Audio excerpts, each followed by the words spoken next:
November 5th, 2024, a day that will no doubt live in the destiny of the United States, one way or the other.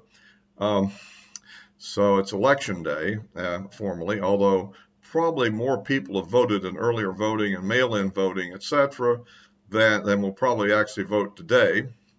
I mean, we've already have over 80 million voted, and I tend to think the vote total won't be quite as high as it was in 2020 for a number of reasons, but we'll see. Um, and and so this is kind of the final thing. By the evening, we should begin to have an idea how things are going and what the outcome will be, one way or the other. Um, so I would say that the overall polling trends, the big picture trends, haven't changed much from before. I think the last thing I looked at just before I was there, a little tweet there, is that the total average is, I think that Harris is up now by 0.1%. It was literally tied at dinner time tonight. So I mean, I don't think that much matters in the big picture. We're talking because it's the Electoral College ultimately that decides it. And but at any rate, that's kind of the way it looks right now. The states are lined up just like before. In the Real Clear Politics average, we're at I think 5 of the states are Trump leading by some amount, and 2 that Harris is leading by some amount. Although if you look at the latest polls in Wisconsin and Michigan, it doesn't look that bad. It looks like I still think that Pennsylvania probably is Trump's best shot of winning a northern tier state. It looks to me like that Trump should be able to win the 3 southern, Arizona, Georgia, and with North Carolina. And so if he can pick out one of the northern tier states, he has it. If he gets Pennsylvania and by chance ends up also getting Nevada, that would also do it for us. So he has multiple ways to go. Harris basically needs to win the 3 northern tier states, I think, to deny victory. So or one of the southern states. That you mentioned. So anyway, there we are. It's showtime. I've done all I can do on this one. I've made my appropriate political contributions, which were pretty substantial compared to my income, I think, and maybe more than I should have. You always kind of wonder. And of course, I've already voted, as I mentioned previously, so I've done mine. I urge everybody to get out and vote who hasn't voted already, particularly all Trump supporters, and we're looking. I'm guardedly optimistic for a Trump win here. I think I'm a little bit more confident that the Republicans will probably take the Senate. There is some, I don't know what's going to happen in Nebraska. Hopefully the Republican will get reelected. That could kind of set us back a little bit if that doesn't happen. And there's some other states which have Senate races that are pretty close, although unless Trump really overperforms the polling expectations, I think there the chance of actually snagging a victory probably isn't that good.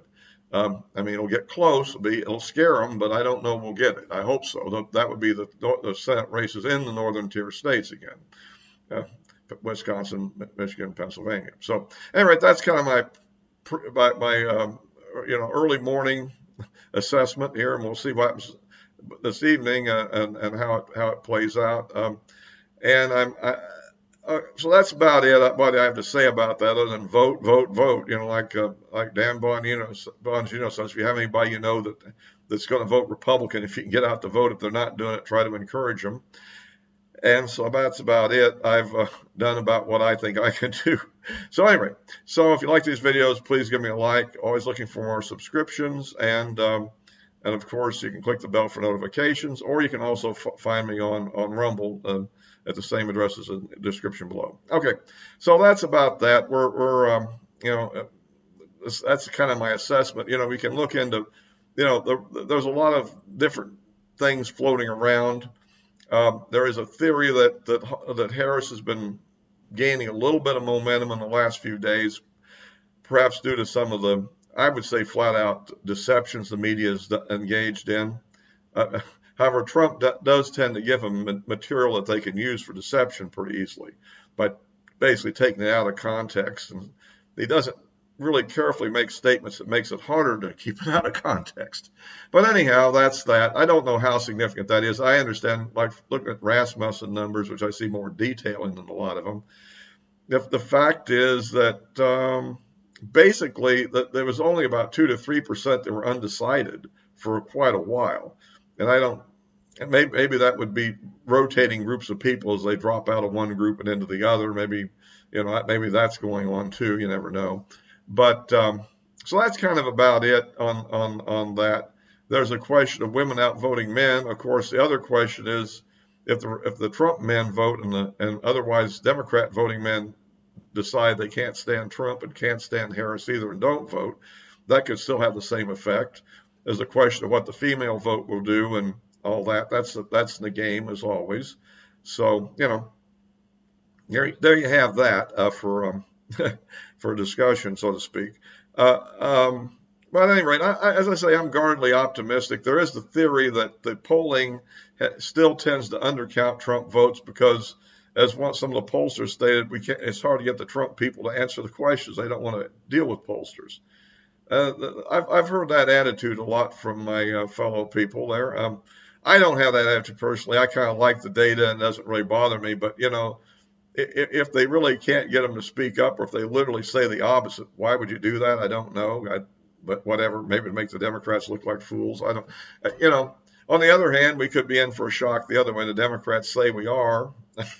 I tend to doubt it, but, and there's always a possibility of a squeaker win by either side, where, for instance, if Harris were to get the northern tier states, as I mentioned, and we were to get Nevada and the southern tier states, she would squeak out a very narrow electoral win.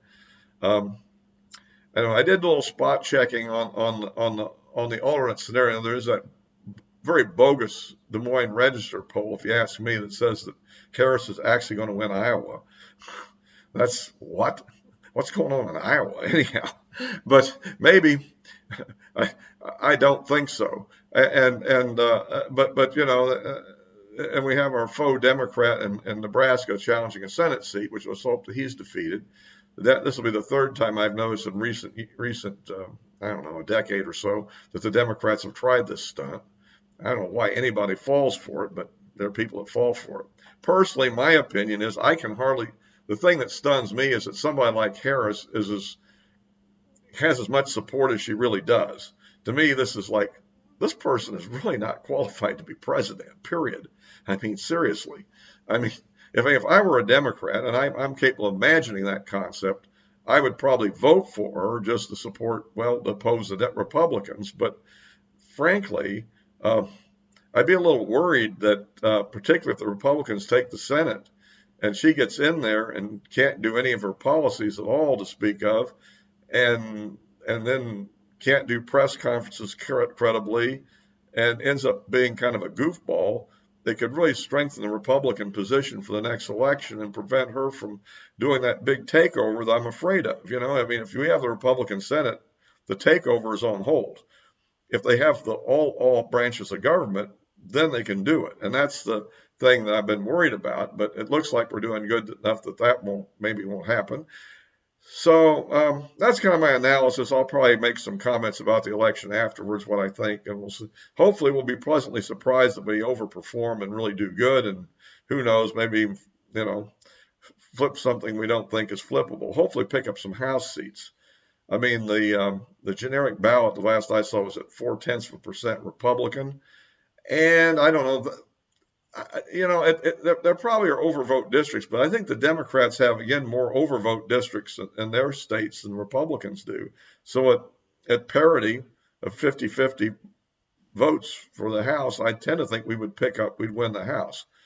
But, there's a lot of these flip seats, and I don't think we have as many problems as we had in 2022, where we had a bunch of candidates that were really kind of, not ready for prime time, you might say, and lost more on their own merits than they really did on the real issues. Plus, I think maybe the abortion issue was really hitting home bigger than. I mean, you had a lot of liberal women that were kind of shocked or something at the decision and didn't realize it wouldn't affect them in their state probably. But of course, I think it's sad that the respect for the unborn has got to the point where people are willing to vote for pretty radical abortion amendments because of this. I mean, in a lot of ways, I think that decision may have set pro-life back more than advanced it. Of course, in some states, it may advance it pretty well if they can maintain their 6